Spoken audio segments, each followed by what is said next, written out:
Okay, well, good evening, everybody. Hey, I got a really awesome, exciting program tonight.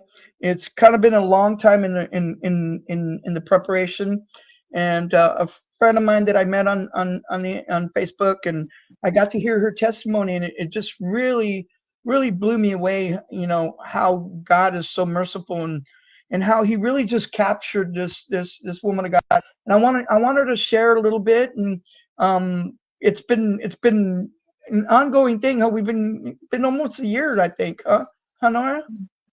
Yeah, just Yes. close to about a year, stuff like that. So, I'm gonna begin, and I want to play a little thing. They did a segment on the 700 Club. I'm gonna bring that in and let our listeners hear that, and then I'll go ahead and give it over to you. Okay? The people you trust the most, who are supposed to take care of you and protect you from harm, actually did the harm. When Patricia was 5 years old, she was initiated into a secret satanic cult through a series of sick and abusive rituals. I was whisked away by family members to take part in a ceremony, a ritual. In the basement, there was a altar that was made out of wood, and on the floor of the concrete was a pentagram painted with red paint. There was family members and also occult members around in a circle around the altar.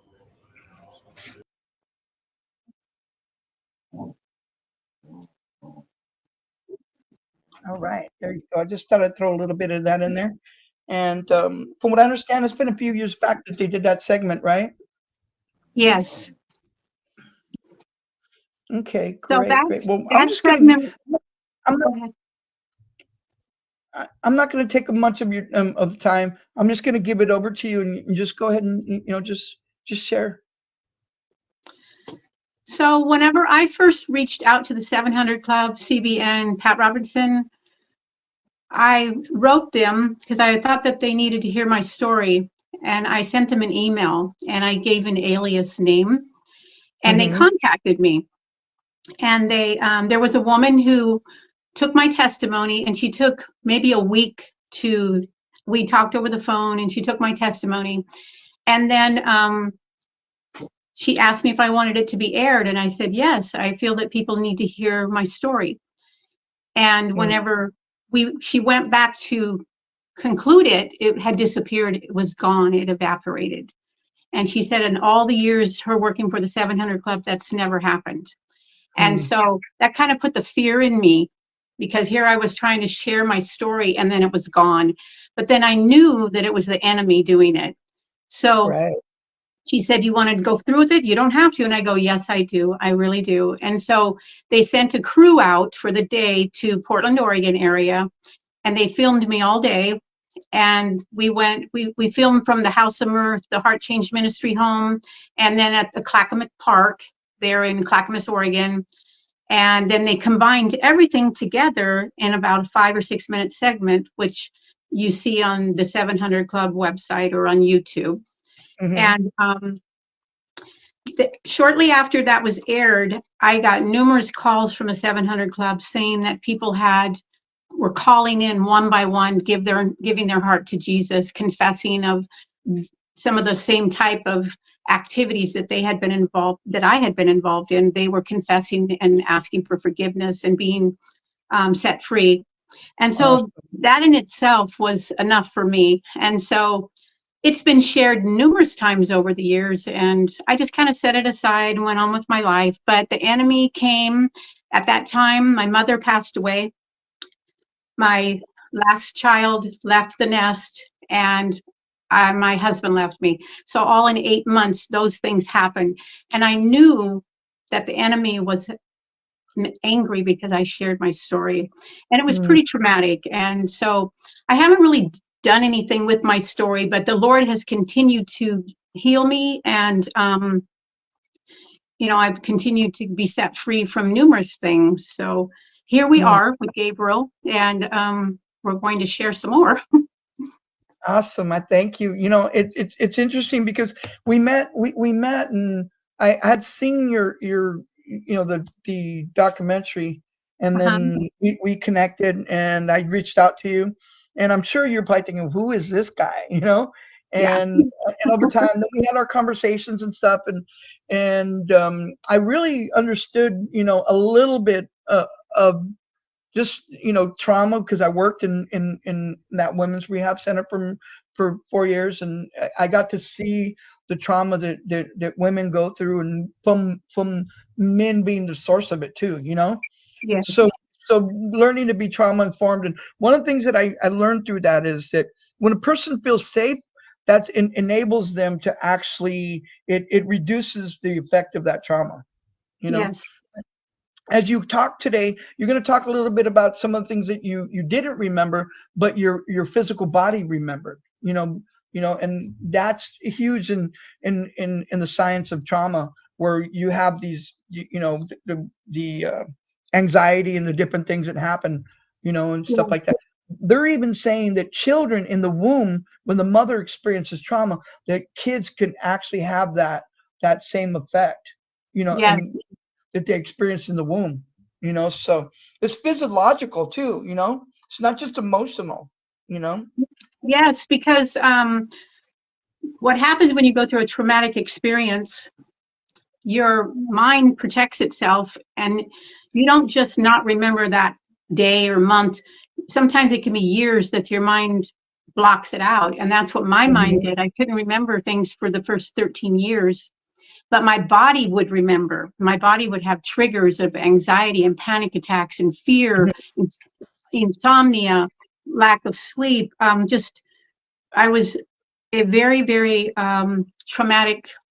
I had a lot of anxiety and fear as a child at a young age from those incidents, those traumatic events that happened. So Mhm. as time went on, I began to remember, and then I didn't want to remember because it was so traumatic. And then when you remember, you have to try to figure out what to do with what you're remembering. Where do you put this? Okay, this is traumatic. Did it really happen? I was doubting myself. I was asking people in the family, did this happen? Some of the family members it didn't happen to, and some of them don't want to talk about it. So they said, just put it back in the closet. We don't want to bring out old skeletons. It's best not. But yet, if you don't talk about it, if you don't get it out, your body is still traumatized. You will continue to have fear and panic attacks, health problems. You will not be free. And that's why Mm. the word says we need to share our testimony. I'm not saying keep talking about it, hashing on it, being overwhelmed by it, but I'm saying we need to talk about it to get it out so the Lord can deliver us. And Right. yes, and so I got a lot of backlash from family members because I was talking about it. And they were calling me a liar. They were saying it didn't happen. But that was their way of dealing with it. And a lot of the family members resulted to alcoholism or drug addiction, to mask it, to bury it, so they wouldn't have to talk about it. Or the Mhm. memories, some people do that. Whenever they get memories from traumatizing experiences, they drink or they do drugs because they can't deal with it. So that was a lot of the backlash I dealt with after sharing my story. Family members didn't want to talk to me anymore. They disowned me. Don't ever go back and read the posts from stuff like this, because I got called a liar, somebody making things up. And so don't ever read them. Uh, Yeah. wow, that's, like, here you are, God's just starting to reveal these things in your life, and you're like, man, who do I share this with? This is like, Mm-hmm. um, gosh, I can't imagine what you went through. It's I had a dear friend of mine that she was coming to my house church, and she had a similar thing going on with her, and Mm-hmm. her husband. I actually did their wedding. I married them and stuff. She had a similar thing going on, and she was starting to like have all these memories and stuff, But I Yes. didn't know how to deal with it. I didn't know. I'm just saying, like, well, the church will tell you, oh, just read the word and pray, and you're okay. Yes, they will. And what I had happen was I finally got into a church that believed me, because a Mhm. lot of churches, believe it or not, they don't believe that it happened. They don't believe in spiritual warfare. They don't believe that the enemy is powerful as he is, but Jesus is more powerful. So I finally got into a spirit-filled church in California, and then all of this stuff started manifesting. And then there was a deliverance team who I was possessed, believe it or not. I was possessed because of everything that happened to me as a child. So when I got into deliverance, all of these things were rising up and manifesting, horrific things. And then the memories started becoming more clear. See, because that's what the enemy does. He gets into your mind, and because he wants to oppress you. He doesn't want to be exposed. So that's when I finally started becoming free, was like in the early 2000s through this church, and then through the House of Mirth Heart Change. And then I started going through deliverance. I started, but they would come up little by little. It didn't happen overnight for me. Some people are set free quickly. Me, it's been a very long journey. And like I was saying, I was possessed. And because several rituals were performed on me at an early age where I was dedicated to Satan. And then I had to witness rituals being done on animals and people, which was very, very traumatic to me, because no child should ever have to witness that, not alone a human being.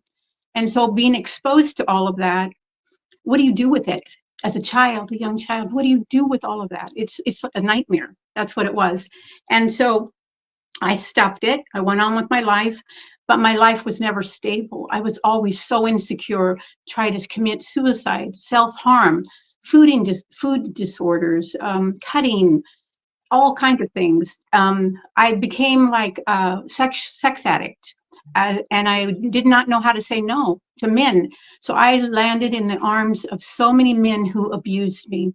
I had abortion at age 14 because I got pregnant by I don't know who, because my stepfather would just pass us around to his friends. And so I never really owned this body. It never belonged to me. And so I had abortions. I had several relationships that failed marriages, and just continued to have such a destructive life. And the sexual addiction was one of the hardest things, one of the biggest things for me, because I wanted to use men the way they used me. I wanted to have power. And to me, the sex was the power.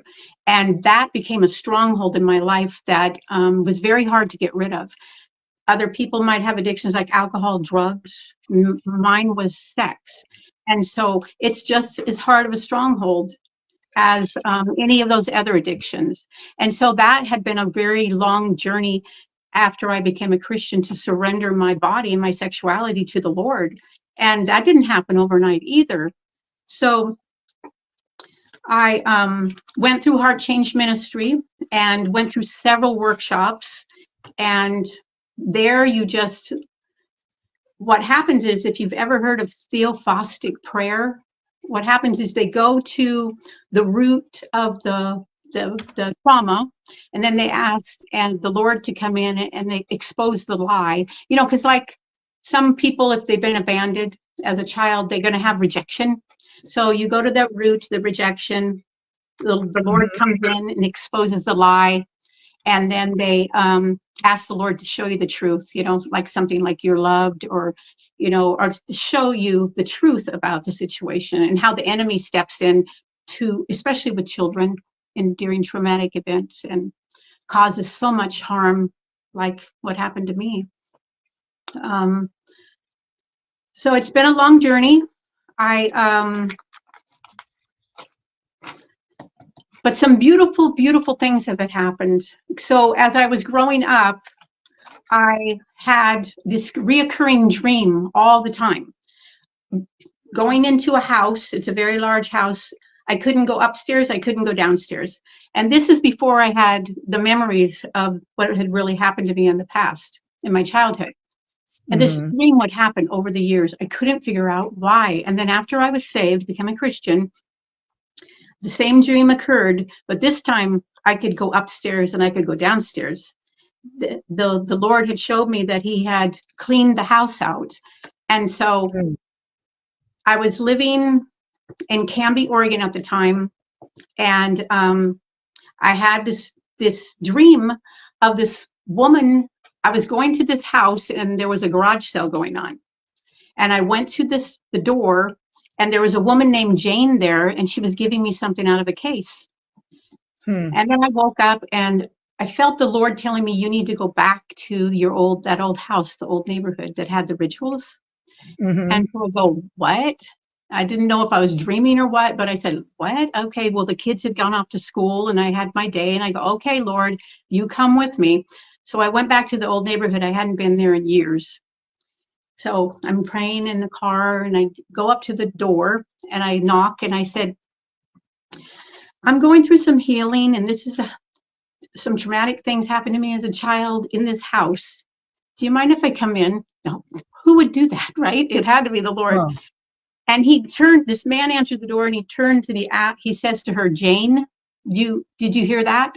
I kid you not. The woman who came to the door was the woman in the dream. I told her what happened. Yeah, I told her what happened, that I'm supposed to come here because I'm working on some things that had happened to me in this home. She said, come on in. We sat down. She goes, you know what? I just moved here. We had a garage sale. I go, oh my gosh. And I told her what had happened, and she goes, no wonder I haven't had peace in this home. And I said, the rituals had taken place downstairs, and I was raped upstairs. And she said, no wonder I can't tolerate the basement. So I said, do you mind if I go downstairs? She goes, sure, go ahead. So I stood at the top of the stairs, and I became like a little child. And I just said in a child's voice, can I turn on the light? And she goes, sure. She flipped the light on. She goes, do you want to take my daughter's teddy bear? So she gave me her bear. And I was walking down the stairs, and I collapsed on the stairs, and I looked, and I saw everything. I saw the pentagram, on the floor in red paint. I saw an altar, tiki lights, and all these people that were there when that happened to me. Mm. And I'm just bawling my head off, remembering the horrific scene. And then I see the Lord standing next to me. And he holds my hand. And then all of a sudden, all of those people, because see, there was an entrance from the outside down into the basement where people would come for the rituals. And all of a sudden, those people, they had cloaks on like they did. They came and they lined up, and they went all the way around the altar and went out the door. And oh, that was such a beautiful, beautiful experience. And that was one way of getting my healing, because some people get healing in different ways. Mine was visual. And that was one of the ways that the Lord set me free from this satanic ritual. Right. I'm curious, how did the family get involved in that? Is it generational or? So my family, yes. So my family, it was common for us to sit around the table and have seances, and we practiced the Ouija board. And because my grandmother was like a witch, we come from a lineage of witches. So it was very common to sit around. That's what we knew. We conjured up spirits. We talked to the dead. Our house was full of spirits. And so how that, to get involved in satanic rituals abuse is such a higher level than witchcraft. It's so evil. I mean, it's all evil, but that is evil when the bloodshed of innocent people or animals. And so it was an uncle that got into me and that was involved in it. And the house was just around the corner. So my uncle had taken me to that ritual. And I don't know who all the family members were that were there, but I know that it was my uncle. And somebody approved of it, obviously, because I was this innocent little girl being whisked away to this ritual and being part of the ritual. And they would drug us up so when we took part of the rituals, we were drugged up. It was just like standing there drugged up, having to see all this taking place. And yeah, if you've ever known anything about satanic rituals, it is horrific. Mm. So that's how we got involved in it. And as I got older, I still continued to read tarot cards and palm readings. I wanted power, and I had power. I was possessed. I could walk into a room and tell you what your past was and what's going to happen. I could point at that person and say, you just had it, you've got 5 kids, you're divorced. And they're going, whoa. And to me, I thought, wow, that's exciting. I'm so powerful. When my title was witch, that I was a witch growing up. And then how I got saved. Do you want to know how I got saved? Yeah, for sure. For sure. Okay. So I was still a witch, a practicing witch, and into all kinds of new age things. And I was married to a Muslim.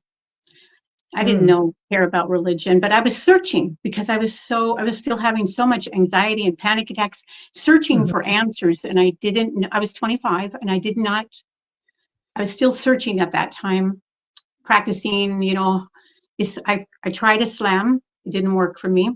I tried Buddhism. I tried Judaism, Hinduism. None of them gave me freedom. And so by the time I was 29 years old, I was married to a Muslim, and I was pregnant, and he beat me, and I fell down the stairs, and I started losing my baby. I was 5 months pregnant. The police came, he had to leave the house, and I called my Christian friend. Well, I went to the hospital and they couldn't hear a heartbeat, and they said, your baby has died. So they wanted me to go and have a DNC done to have the fetus suctioned out. And this was a Friday, and I was supposed to go in and have it done on a Monday. In the meantime, I called my Christian friend, and she came and started praying for me. She anointed my body with oil and praying for me. And I go, God, just please, I'll do anything. Just please save my baby. So I went to the doctors on Monday and I asked for an ultrasound, and they did the ultrasound. And my friend went with me to the doctors. I couldn't look at the screen because I just knew that she wasn't alive. So the technician said, look at the screen. She was smiling, and I looked, and the baby was swimming like that all around, as if to say, Mommy, I'm alive. So they said the placenta was tearing away from the uterus, but because of the fall, you need to go home and bed rest. So when I went home and I was in bed, my Muslim husband left me because I called the police on him, and that was haram. That was a bad thing to do. So he left me. He filed for divorce. I spent, it seems like, every waking hour in the church, crying and crying and crying, trying to seek help and safety. And then he divorced me when I was 8 months pregnant. And then I gave birth, I think it was a month later, I gave birth to a beautiful baby girl. And that's how I gave my life to Jesus, through a miracle. Wow. Well, so yes, it's interesting that it's always like a family member, you know what I mean, like an uncle or something like that, that some of these things happen, and it's always through a tragedy that God uses his tragedies to bring us to him and stuff. yes. So one of the things that we talked about in the past, and I've seen as a pastor and working with people over time, I've been blessed to lead hundreds of people to the Lord. By the way, we have the Philippines listening right now. Gabriella in the Philippines is just posted, and she's listening in the Philippines. And she's been really going through some stuff. She's had some health issues, and she's been a friend that we met on Facebook also, and some of the people that we minister to throughout in the mornings and times. But getting back to what I was going to say, we've seen so many people come to the Lord, and it's out of a heartfelt need, and then they they're told, hey, come to Jesus and everything's going to be kumbaya, and it doesn't happen that way sometimes. No, it doesn't. You No, know, it doesn't. It talk about doesn't. that You process. really have to take those first moments then when you got saved and grasp them and remember them, because the enemy's going to try to get you to come right back into your old ways. And if you're a, like me, I was a sex addict. If I'm a sex addict, I'm not going to go to the bar, right? I'm not going to go to a gym where there's a bunch of men pushing weights. I'm going to have to stay free from all of those temptations. So whenever you first get saved, you're going to have to take the steps you need to protect yourself, because you're going to put on that armor of God, to put everything around you. You got to make sure you have good influences. You got to make sure you're with the right people, because the enemy's going to come and try to convince you to come on back, because right now it's not going so well, because things are all seem to be falling apart. But that's because the enemy wants you to not believe in your salvation and that Christianity is not so good after all. Well, it's interesting, you know what I mean? Because I think that, with all fairness, too, it's like we all come to the Lord, especially if we come to the Lord as a drug addict or something like that. With Or a sex methamphetamine, addict, yeah. with methamphetamine, pornography and sex are their bed partners. So a Yes. lot of us get saved, and we get saved and we're not doing heroin no more. But we have that, we have the lust issue going on, and that Yes. goes on in a person's life for a long, long, long time. I got Yes. saved, and God just radically transformed me, and I didn't have that issue until about 5 years later. I started having, you know what I mean, some of the temptations started coming back where they were like overwhelming in my life, with lust. And I for the first 5 years, that honeymoon state, I didn't have that. It was almost like completely, it was gone out of my life. Then all of a sudden it came back again, and started revisiting, in my life. I started having to fast and pray, and and really consecrate my life. And so I think, out of all fairness, I mean, you're kind of, you're sharing straight out. But there's a lot of people that are right now that are going to be listening to this, that they are struggling with that now. They're saying 60% of pastors that are behind pulpits are involved in pornography. Yes, yes. And for me, it was hard because I would try to go to these sex addict groups and they were all men. And I was thinking, are there no women sex addicts? And so it was hard because I was kind of like in the background trying to get freedom, because I didn't want to go to a sex addict group with all men. And so my journey with sex addiction was hard because, well, it's hard anyway, but because I didn't want to talk about it. When I would share it with other women in the church or something, they go, oh, no, I don't have that problem. And so I started looking at myself as, is this a rare thing? Don't women have sex addictions too? And so, because the enemy wanted me to believe that. He wanted me to isolate myself and keep it all a secret. And that's what I did for years. Even as my walk as a Christian, I was still going out seeking men that I could devour, as a Christian, because it was a fix for me to go out and get these guys and have sex with them. And then, of course, I'd feel guilty. I'd drive in my car and I'd say, Lord, please stop me from going. But it was my fix. It was my fix. And then I'd go home and I'd feel guilty. And then I'd turn around and do it again and again and again. And it wasn't until, I'll keep saying heart change ministry, until I went to that and I said it out loud. And there were women in the group who had the same addiction, and we were all talking about it and working on it together. And that's whenever I started getting the freedom. But you keep silent and you isolate, that isn't going to help you. You need to get with other people. The bad part is that, back, before the internet age, if you were into pornography, you would have to have a magazine. Yeah, And someone could find your magazine, right.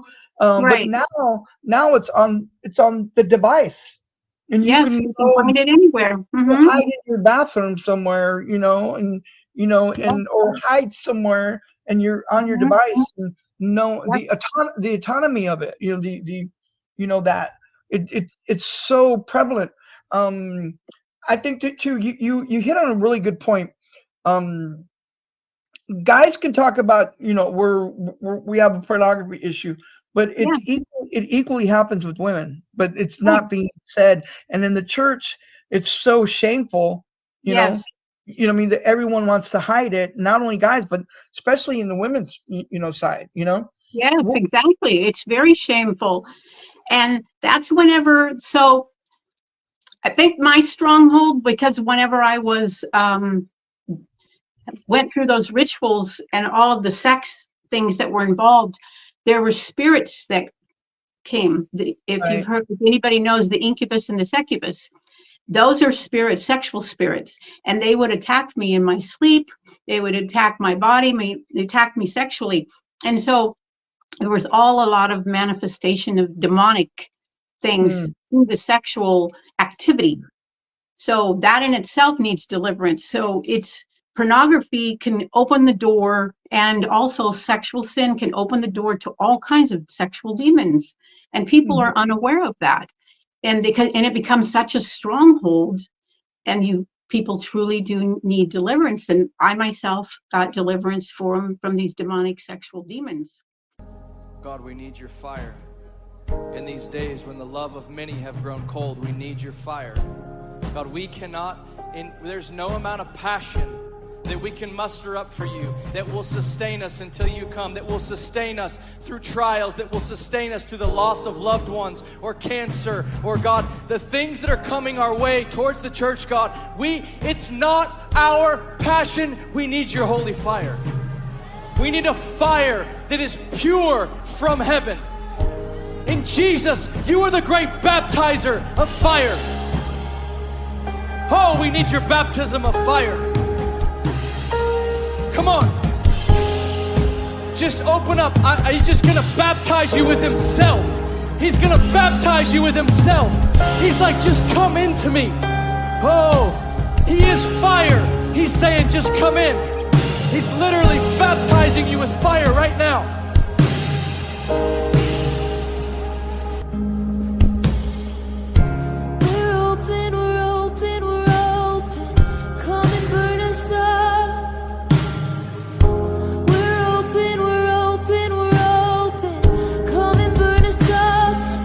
Burn us up.